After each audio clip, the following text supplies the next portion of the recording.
अस्सलाम वालेकुम स्टूडेंट्स, कैसे हैं सब। आई होप सब ठीक होंगे और अच्छी हेल्थ में होंगे और अपनी स्टडीज पर प्रॉपर कंसंट्रेट भी कर रहे होंगे। इस दफा मैं हूं आपका physics teacher दिशान Shah.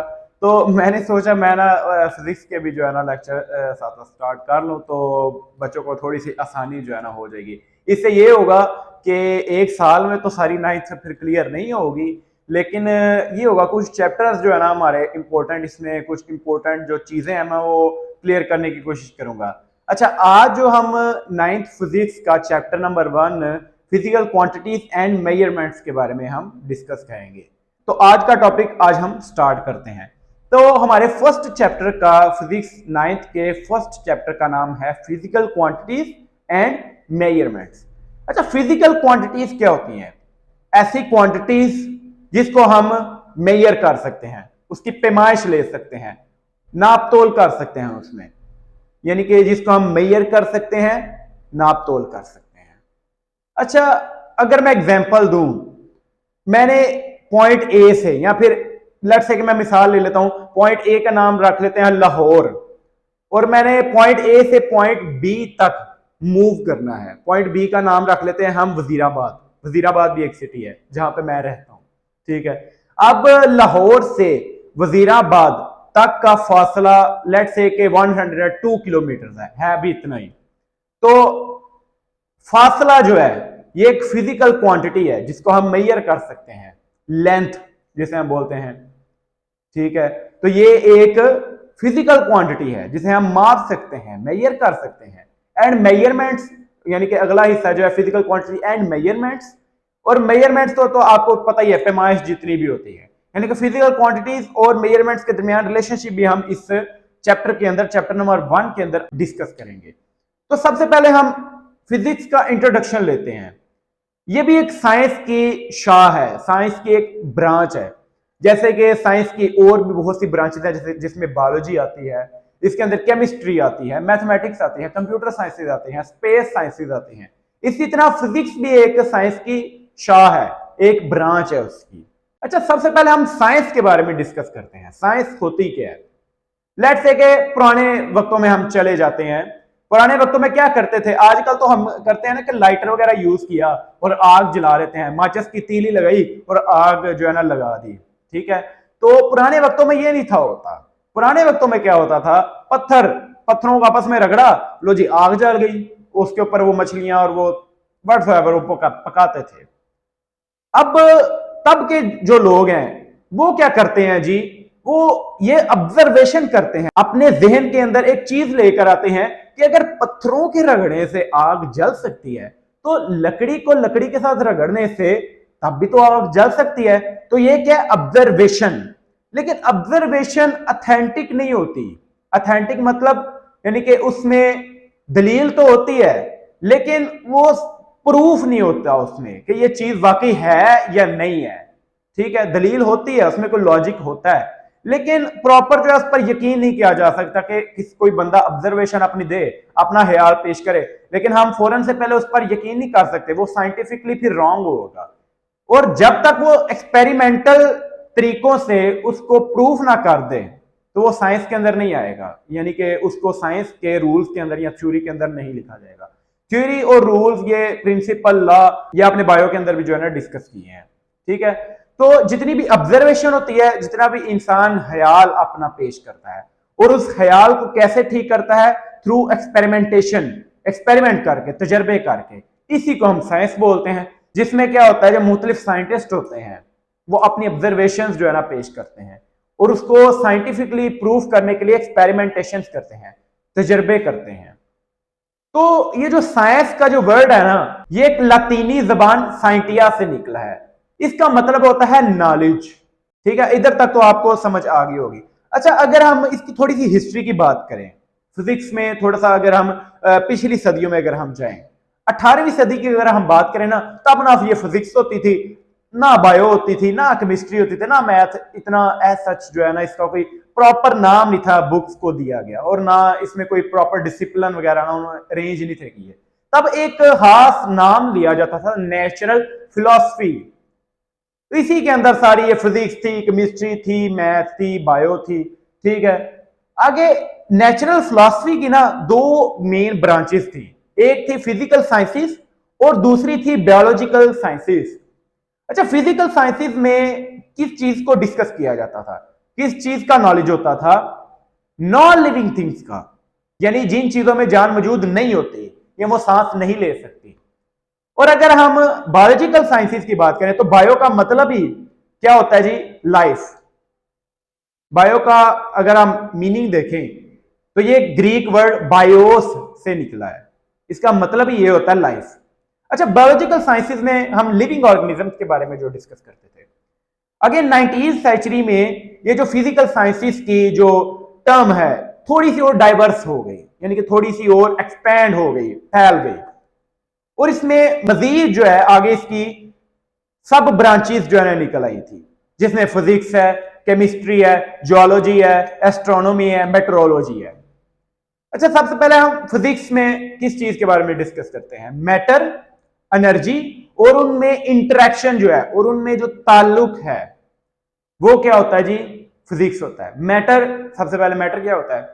Anything that have a specific volume and mass, यानी कि इसको थोड़ा सा और मैं ऐसे ही करता हूं, यानी कि कोई भी चीज जिसका वजन हो और वो जगह गिरती हो वो मैटर होता है। मैं भी मैटर हूं, आप मैटर हैं, यानी मादा। और एनर्जी का तो आपको पता ही है। और इन दोनों के दरमियान जो ताल्लुक होता है, इंटरेक्शन होती है, ये फिजिक्स है। लेट्स से कि मेरे पास मोटर बाइक है, वो मैटर है, वो तब तक नहीं चलेगी, वो फिजिक्स के रूल्स को तब तक फॉलो नहीं करेगी जब तक उसमें एनर्जी नहीं होगी। अब वो एनर्जी कब आएगी? जब उसमें पेट्रोल डलेगा। अब पेट्रोल एक एनर्जी है, ठीक है। अब एनर्जी उसके अंदर आई है, उसने वर्किंग की है, अब उस मैटर और उस एनर्जी के दरमियान इंटरेक्शन हुआ है, तो क्या हुआ है जी? फिजिक्स हुई है हमारे पास, मोटर बाइक चल पड़ी है। तो फिजिक्स में हम ये चीज डिस्कस करते हैं। आगे केमिस्ट्री में आपको पता ही है, केमिकल रिएक्शंस। केमिस्ट्री का तो आपको क्यों नहीं पता होगा, आपने लाजमी मेरी वीडियोस भी देखी होगी। सिंपल वर्ड्स में मैं डिस्कस करने की कोशिश करता हूं किसी भी चीज को। आगे जियोलॉजी। जब भी वर्ड जियोलॉजी आएगा ना जिसमें जियो लिखा होगा, यानी कि जियो जब भी आएगा आपने माइंड के अंदर ये ले आना कि इसमें हमने जमीन के बारे में डिस्कस करना है, यानी जियोलॉजी, नॉलेज ऑफ अर्थ। आगे एस्ट्रोनॉमी, जिसमें हम स्टार्स, गैलेक्सीज, यूनिवर्स के बारे में, इन स्टारों की मूवमेंट के बारे में, गैलेक्सीज की मूवमेंट के बारे में, यूनिवर्स एक्सपेंशन के बारे में हम डिस्कस करते हैं। नेक्स्ट अगर हम बात करें मेट्रोलॉजी, मेट्रोलॉजी में हम वेदर के बारे में डिस्कस करते हैं, मौसम के बारे में, यानी कि मौसम की जितनी भी स्टडी है वो हम मेट्रोलॉजी के अंदर करते हैं। आगे ना फिजिक्स की कुछ एप्लीकेशंस भी हैं, हम रोजमर्रा जितनी भी ये चीजें इस्तेमाल करते हैं उनमें फिजिक्स कहां कहां पे हम यूज करते हैं। सबसे पहले कार किस प्रिंसिपल, किस असूल पर, किस जाबते पर चलती है? Principle of mechanics. मैकेनिक्स क्या है? फिजिक्स की एक शाह है जिसमें हम मोशन के बारे में डिस्कस करते हैं। अब कार कैसे मोशन करती है, कैसे मूवमेंट करती है, और मोशन और एनर्जी का जो इंटरेक्शन है, जो आपस में उनका जो ताल्लुक है, वो भी हम मैकेनिक्स के अंदर पढ़ते हैं। यानी कि हम बात करते हैं मैटर, एनर्जी, मोशन, तो ये सारा कुछ हम मैकेनिक्स के अंदर डिस्कस करते हैं। और कार में अगर हम बात करें, मोशन भी करती है वो, यानी कि हरकत करती है, मूवमेंट, और इसके अलावा अगर बात करें उसे एनर्जी रिक्वायर्ड होती है in the form of petrol. अगर हम बात करें तो ये होती भी मैटर है, यानी कि तीनों चीजों में इंटरेक्शन, मोशन, मैटर और एनर्जी, तीनों चीजों में हम इंटरेक्शन भी हम मैकेनिक्स के अंदर पढ़ते हैं। नेक्स्ट जो इसकी एप्लीकेशन है वो है रेफ्रिजरेटर। अच्छा, रेफ्रिजरेटर में प्रिंसिपल ऑफ थर्मोडायनेमिक्स वर्क करता है। थर्मोडायनेमिक्स क्या होता है? ये भी फिजिक्स की एक शाख होती है जिसमें हम एनर्जी के बारे में डिस्कस करते हैं कि कैसे एनर्जी एक फॉर्म से दूसरी फॉर्म के अंदर कन्वर्ट होती है, यानी कि एनर्जी की एक शक्ल है, फिर बाद में वो दूसरी शक्ल में, और फिर तीसरी में, फिर चौथी में, वो कैसे कन्वर्ट होती है। आगे जो इसकी है वो पुलिस आपको स्क्रीन के ऊपर भी जो है ना शो हो रही है। तो नेक्स्ट इसकी इलेक्ट्रिसिटी है, बिजली। ये भी एक फिजिक्स की मरहून मिनत चीज है, ठीक है, इसमें भी फिजिक्स होती है। आगे ट्रांसपोर्टेशन, जितने भी आप ट्रांसपोर्ट करते हैं, इसमें आप जितनी भी व्हीकल्स यूज करते हैं, कार्स, मोटरबाइक्स, बसेस, ठीक है, ट्रक्स, तो ये सारे ट्रांसपोर्टेशन में आते हैं। ये भी फिजिक्स की एप्लीकेशंस हैं। आप होम अप्लायंसेस यूज करते हैं, फ्रिज हो गई, ठीक है, एसी हो गया, अवन हो गया, पंखे हो गए, तो ये सारी अप्लायंसेज हैं, ये भी फिजिक्स की एप्लीकेशंस में आती हैं। कम्युनिकेशन, आप राब्ता बनाने में आप बहुत सी चीजें ऐसे यूज करते हैं, टेलीफोन्स हैं, मोबाइल्स हैं, ठीक है, टेलीग्राम आप यूज करते हैं, तो ये कम्युनिकेशन की जितने भी जो आलात आप यूज करते हैं ये भी फिजिक्स की अप्लायंसेस के अंदर आता है। आगे जहां पर किसी भी चीज का फायदा है ना, वहां पे वो नुकसान भी वो चीज दे रही है। डियर स्टूडेंट्स, आगे इसके कुछ इफेक्ट्स अगर हम डिस्कस करें तो फिजिक्स जो है ना इन्वायरमेंटल पोल्यूशन काज करती है। इन्वायरमेंटल पोल्यूशन क्या होती है? माहौलियाती आलूदगी। सबसे पहले लेट्स से कि आप बात करें फैक्ट्रीज में जितनी भी ये फिजिक्स यूज होती है, यानी कि मशीन वगैरह यूज होती हैं, उसमें केमिस्ट्री को यूज करते हुए केमिकल रिएक्शंस वगैरह करते हैं और उसके कुछ वेस्ट वगैरह भी निकलते हैं, कुछ गंदे मादे निकलते हैं, उसको हम प्रॉपर ठिकाने नहीं लगाते, जिसकी वजह से वो नदी नालों में बहा दिए जाते हैं और जिससे एक्वेटिक लाइफ को ना बड़ा उससे नुकसान पहुंचता है। तो डियर स्टूडेंट्स, हम रेफ्रिजरेटर और अगर एसी वगैरह की बात करें तो इनसे कुछ खास किस्म की गैसेस होती हैं, CFC गैसेस जिसे हम बोलते हैं, क्लोरोफ्लोरोकार्बन। तो ये क्या करती हैं? ये हमारी जो ओजोन डिप्लेशन है ना, इसमें इसका मेन किरदार है, इन गैसेस का, CFC गैसेस का।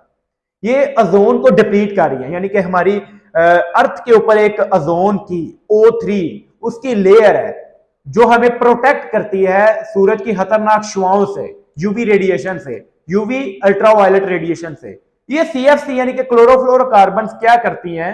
ये उस ओजोन की जो लेयर होती है उसको जाके डैमेज करती हैं। तो आगे ये फिजिक्स का एक डिसएडवांटेज भी है, यानी कि इसके कुछ नुकसान भी हैं, इफेक्ट्स भी हैं, और ह्यूमैनिटी एट द एंड नुकसान ह्यूमैनिटी को पहुंचता है। आगे डेडली वेपन्स आप बनाते हैं, आप न्यूक्लियर फिजिक्स को यूज करते हुए एटम बम्स वगैरह बनाते हैं। जब वर्ल्ड वार 2 हो रही थी तो क्या हुआ था? अमेरिका ने जापान के इलाके थे हिरोशिमा और नागासाकी, वहां पे एटॉमिक बॉम्ब गिराए थे और लाखों की तादाद में लोग मरे थे। तो डेडली वेपन्स यानी कि ये भी इफेक्ट है एक फिजिक्स का।